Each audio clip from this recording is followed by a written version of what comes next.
अभी हमने देखे हैं फीमेल का, अब देखेंगे मेल रिप्रोडक्शन। ठीक, मेल रिप्रोडक्शन बेसिकली हमको स्पर्म का निर्माण करना है। तो ये होता है टेस्टिस। तो टेस्टिस के अंदर रहता है बेसिकली रहता है ये टेस्टिस को अगर हम ये बड़ा निकाल के देखें तो ये ऐसा ऐसा रहता है, ये ऐसा। तो एक को बोलते हैं बेसिकली फॉलिकल बोलते हैं, पी वाला फॉलिकल।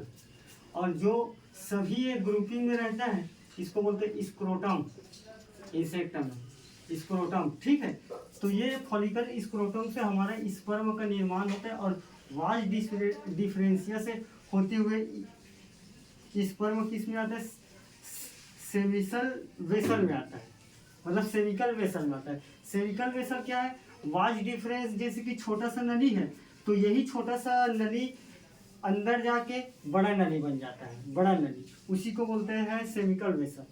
ठीक है, सेमिकल वेसल के बाद क्या रहता है, ये दो रहता है एसिसरी ग्लैंड, इसको बोलते हैं एसिसरी ग्लैंड, आवश्यक नलिकाएं। ठीक है, ये भी टेस्टिस है, ये भी वाज डिफरेंशिया है। तो वाज डिफरेंशिया क्या है, छोटी नली है, छोटी पतली नली होती है।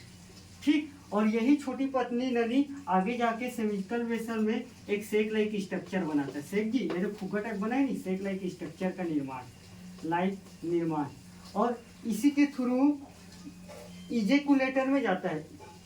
इजेकुलेटर डक्ट में क्या करते हैं, यहीं से स्पर्म फीमेल के इंसेक्ट बॉडी वेजाइना में प्रवेश होता है। ठीक, तो यहीं से स्पर्म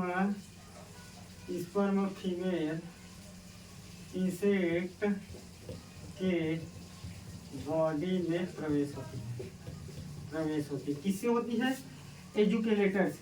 ठीक है, ये दोनों का है एसिसरी ग्लैंड है, ये क्या है वाज डिफरेंशिया है। सेमिकल वेसल क्या है, फुग्गा लाइक स्ट्रक्चर, सेक लाइक स्ट्रक्चर होता है। टेस्टिस दो रहता है, टेस्टिस के अंदर फॉलिकल रहता है, फॉलिकल के अंदर एक सिंगल से लेयर को बोलते हैं स्क्रोटम बोलते हैं। ठीक है, तो ये बेसिकली यही है, और यही से स्पर्म यहाँ सेमिकल वेसल से आते हुए और ये इजोकुलेटर से बाहर आता है, और बाहर आने के बाद ये फीमेल के बॉडी में चले जाता है और ये रिप्रोडक्शन के प्रोसेस में अपना कार्य करता है। ठीक है, तो यहाँ तक समझ आ गए। तो बेसिकली हमारा ये 4-5 पार्ट्स है।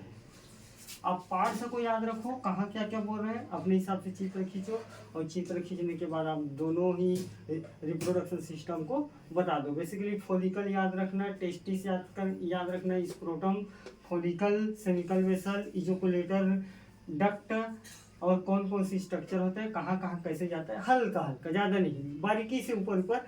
और उसमें एक तो स्ट्रक्चर ज़्यादा है, वर्षा ज़्यादा है।